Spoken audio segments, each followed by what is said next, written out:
Hi there, I am Tanya Windiger, and today I want to talk about one of the most difficult things with complex PTSD, and that is the sense of self. Okay, I never had a sense of self. I didn't know who I was. For most of my life, I didn't even really feel like I am a person. You know, if that's where you are at, you don't know what your life's meant to be about. You don't know what you're passionate about. You just feel so broken in a way that just doesn't exist.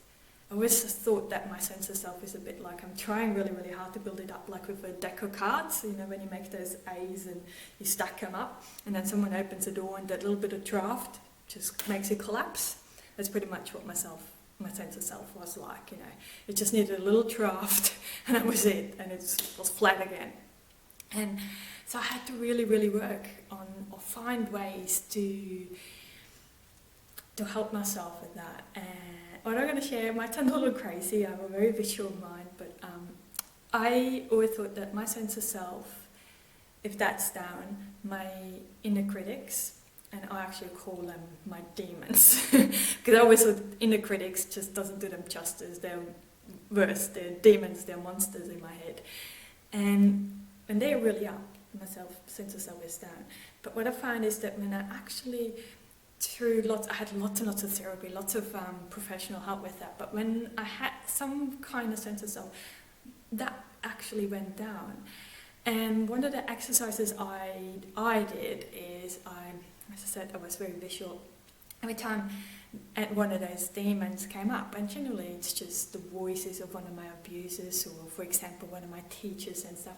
So I just, when I was thinking of that, I tried to give that person like a wig, a clown's nose, put him in a costume, make him look so ridiculous that he could not take their criticism and their abuse and that emotional abuse so strong. You just couldn't take it serious. So that's what I did. Or giving him really squeaky voices, like when you have the helium balloons and things like that. For those who don't have such a visual mind, change the tone of their voice, change the pitch, make him fart or whatever you want to do. Just make him look ridiculous. Take away their power.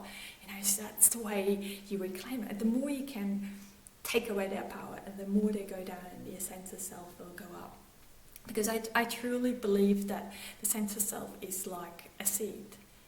Seeds, when there's a toxic environment, there is no water, there's no nourishment, and nothing. The seeds don't grow. They don't die. They just don't grow. They wait. And the minute it starts to rain and the temperature and stuff is right, the seed starts to grow. And I believe this is pretty much what our sense of self is like. We're all born with that seed, but it just needs the right environment. And so once we start to get that inner critic down, get the sense of self up, and we can start to take care of ourselves, be kind to ourselves, and let others support us, let others a little bit closer in us so we can actually feel some connection. And that will make that seed, that sense of self, really grow and flourish into the most beautiful flowers or trees, whatever you want it to be. I could never decide. I love sunflowers, but I love trees, so I'm always a tree with sunflowers on it. But that's just me. So I like, it's not taking fun of it. I know my demons are there, and they can be really, really horrible and tormenting. But what I've tried is to also get myself to realize that this is from way back, and they're just voices in my head, and there's no way I'm going to let them run my life anymore and ruin the rest of my life. That's mine now to live.